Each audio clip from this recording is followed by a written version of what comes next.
What's up guys, it's Wasabi and I'm back with another keyboard. Today we have the Zoom75 TIGA and this was sent to me by Meletrix to give you guys a look and share a bit about how I feel about it. But as always with the content on this channel, these are my thoughts, personal opinions and experiences with the product. This is the latest version of Meletrix's Zoom75, which is also their most iconic keyboard, and the TIGA, as strange as it sounds I know, introduces some new ideas to make building your keyboard simple, and they also added in some new ways to tweak your typing experience. From the last time I heard from them, this one goes for about $200 and there are quite many keyboard additions and add-ons, but about $200 for a standard bare bones edition is where it's at. Now let's run through all the bits and pieces that were sent to me because there are quite many. In the top drawer you have a PCB, and this is the tri-mode connectivity model, so it includes a wireless USB receiver. We have aluminum and polycarbonate plates, a USB-C cable, rear case badge, a badge module to swap out with the screen if you prefer not to have it on, a screwdriver kit, a set of Wu-Chase Studio stabilizers, case pads for the connectors, and here we got 4 mounting options: a top mount, a split O-ring mount, silica gel mount, and this new elastic bar mounting system. And here they've included the pour-on foam dampener kit as well. And in the bottom drawer we have the Zoom75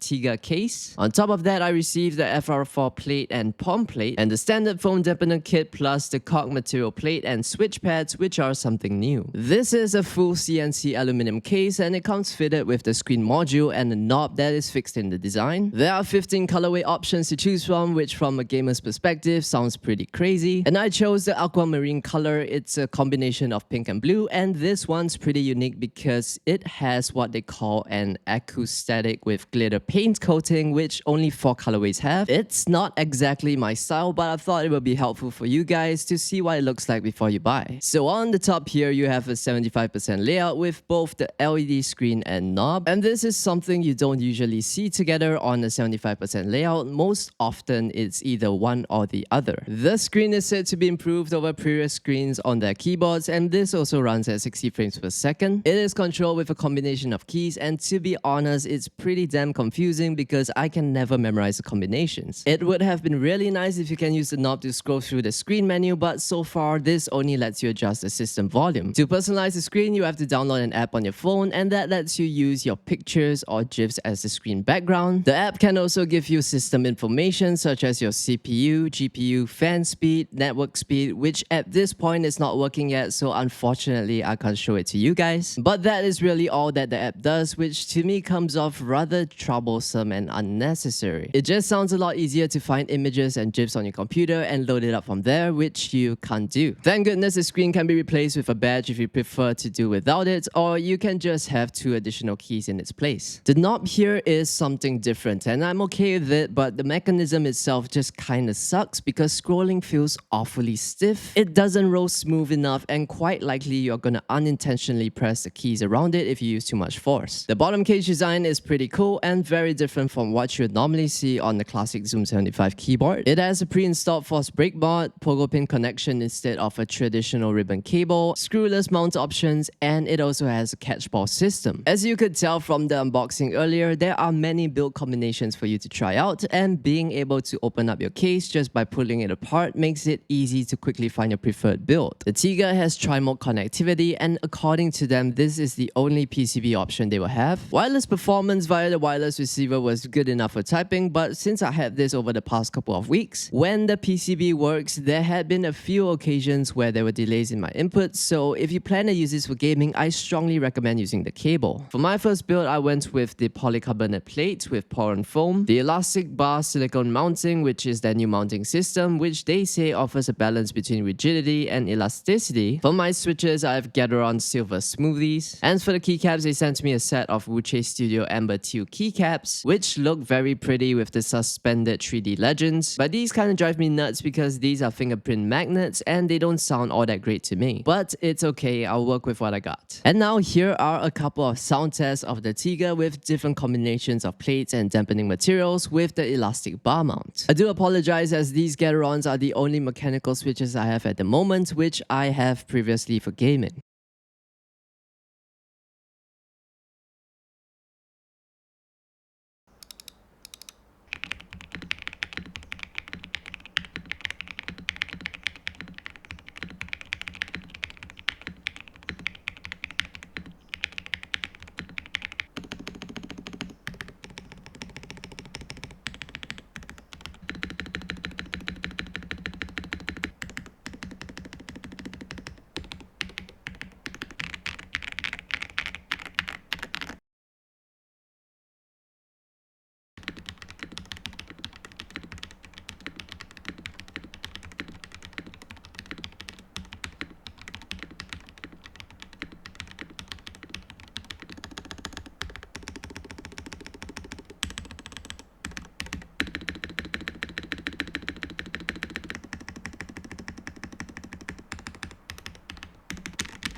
This is a keyboard that sort of feels like an open buffet, and it's got a system that encourages you to try many different options. But of course, each one has a price on it, which can quite easily add up to more than $300 if you want everything shown in this video. The quality of the keyboard materials are good, and how it sounds and feels is really as good as you make it. But the keyboard alone feels like it doesn't have an identity, or at least one that will be remembered for long. It explores new things with the design of the Zoom75, but it doesn't quite have the same level of appeal. I really like the catchball system, and it's a great idea that makes it very easy to separate the top and bottom cases when it works. The problem is that while it sounds easy in theory, it really isn't. Because the worst part about the design is that you don't have anywhere to grip onto to pull the case apart. And my unit is very tight, and they did say they will loosen it up when it becomes available, but even so, you got to manhandle the case or try forcing your thumbs down on the keys. Really, it's not the most comforting way to open the case, especially if yours has an electrostatic coating. There have been quite many issues with the PCB, and the first one, which is what you see in the video, half of the RGBs do not work. And I'm on my second one, and this one doesn't work wirelessly. You know, I must be very unlucky with this one, and just before I finished up this video, they said the final unit would have more tweaks to it. None about the PCB though, and just thinking that if any one of you gets a faulty PCB, that's seriously gonna suck considering that it's getting close to the holidays. So this makes me even more concerned about recommending this keyboard, because the unit that reviewers receive will be quite different from the final product, which we won't know. It may be much better or worse, no one knows, and on that note, I'm sad to say that I can't fully share what you would experience for yourself. And I feel this needs to be said because at the end of the day, it is the money that you guys work hard to save up for and spend on a good experience. But anyway, this is not a hate video, and I seriously do not have the time or patience for that. So that aside, the concept of the TIGA isn't too bad. It feels sort of like a mixed bag of ideas, and products like this are good for people who are not so sure what they want in a mechanical keyboard, because something like this gives you a lot of options to help you discover your favorite build. So if you're a big fan of Meletrix and wanted something more from the Zoom75, this one has everything new that they have to offer in a mechanical keyboard, so this might be a much more interesting experience for you. For me, when it comes to mechanical keyboards, I would prefer using the money to get something a bit more iconic and simpler, even if it's less out of the box. Because I know for myself that I am familiar with what I want in a keyboard and my preferred typing experience. Anyway, thank you for watching. If you enjoyed the video or found it helpful in any way, please leave a like and subscribe to support the channel, and I guess I'll see you in the next one.